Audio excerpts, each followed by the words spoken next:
নুরু, তোকে একটা কথা জিজ্ঞেস করবো, তুই কিন্তু সত্যি সত্যি জবাব দিবি। খামা হয় এগুলো করে লাভ আছে? মোর কথা কি জীবনেও তোমার দ্বারা সত্য মনে হইবে কোনো দিন? শোন শোন, ওই অর্ধেক কথা শুনে তোর সাথে আমার একটা ভুল বোঝাবুঝি ছিল।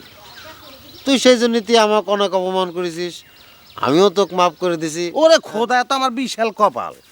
বিশাল কপাল না ভাগ্যের ব্যাপার। তোমার লান মালিক পক্ষের লোক আমার মাফ করিয়ে দিছে। যাই হোক, এখন কি সত্য কথা শুনতে চাও কও। তয় ভাই একটা কথা কই, তোমার বউ সংসার বিষয়ে যদি কোনো প্রকারের কোনো কথা হয় তাহলে ভাই মুই নাই। এমনি আমার বহু দোষ হয়েছে, অনেক দোষ হয়েছে, আমার শিক্ষা হয়ে গেছে ভাই। আল্লাহর রাস্তায় মাপ চাই, এই বিষয়ের মধ্যে আমি নাই। কেরে তোকে আগে যে কথা জিজ্ঞেস করছি সে কথা শুনবো তো? হ্যাঁ, আগে একটা লম্বা ভাষণ দেওয়া শুরু করেছো। আমার বউ সংসারের কথা তোর কাছে কবার শুরু করেছে না? হ্যাঁ, ও হয় হয়, আমি তো ভুলেই গেছিলাম ভাই। না, আমি তোমার শত্রুপক্ষ না। তুই তো সোজা করে কথা কয় ভুলেই গেছো রে। তোর সাথে কথা কয় মুশকিল। ঠিক আছে, বাদই দিলাম, দরকার নেই। আচ্ছা ঠিক আছে, কও কও কিল্লিগে কি কবা বলাইছো, কিল্লিগে কও।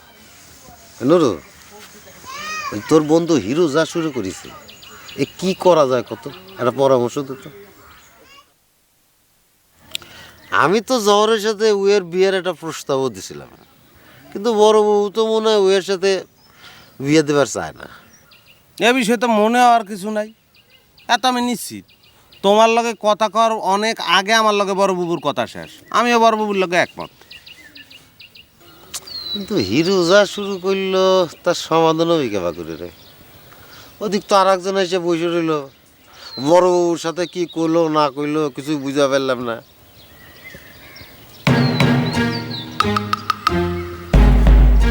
এলো, ওই লোকটা নাকি নিজের বউয়ে খুন করে জেল খাটে এসছে, তুই কিছু জানিস নাকি? হুম, এই নুরু যে কি জানে আর কোনটা জানে না, হ্যাঁ কইয়ে তো লাভ নাই ভাই। এতে আমার দোষ হইবে না। তোমাকে আত্মীয় স্বজনের ব্যাপার ভাই। এখন আমি মধ্যে কথা কমু, তোমরা আম দুধ মিলিয়ে যাবা, মুই আডি জঙ্গলে যাবো, কাম নাই ভাই।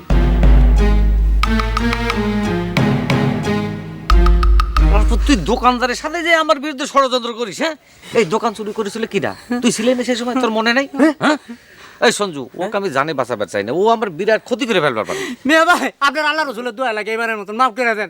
আমি কথা দিতেছি, এই মন তো কোনো সময় আপনার সামনে আসবো না। মেয়ে ভাই, তুই একবার আমার হাত থেকে ছুটে যে ক্ষতি করেছিস তুই আমার, তারপরে এসে তুই আবার সংযোগ মারবার গেছিস, হ্যাঁ?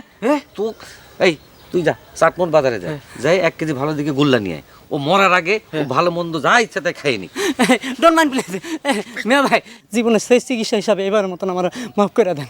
কুল্লা কিনা পয়সা নষ্ট করার কি দরকার? জীবন আমি এই গ্রামে আমো না, আমার এটাই শেষ। সুন্দরে, তুই আর আমি ছোটকালের বন্ধু, একটা ভুল নাই করে আলেছি, মাফ করে দেন না ভাই। মিয়া ভাই, মঞ্জু যখন এত করে কইতে আছে তখন হাতের মাফ করে দেন। তুই করছো ভালো করে চিন্তা করে ক। চিন্তার কিছু নাই মেয়ে ভাই, আপনার আল্লাহ রসুলের দোয়া লাগে, এবারের মতন ছেড়ে দেন। আমার জীবনে শিক্ষা গেছে মেয়ে ভাই, এবারের মতন ছেড়ে দেন। ঠিক আছে, এই সঞ্জু, ওর বাঁধন খুলে দে। এই দাঁড়া, এই বাঁধন খোলার পর তুই এখান থেকে দৌড় শুরু করবি। এই গ্রামের সীমানা শেষ নেওয়ার আগে তোর দৌড় যেন না থামে। জি। ঠিক আছে, জি।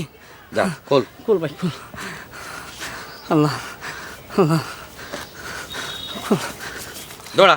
মেয়ে ভাই, আসসালামু আলাইকুম।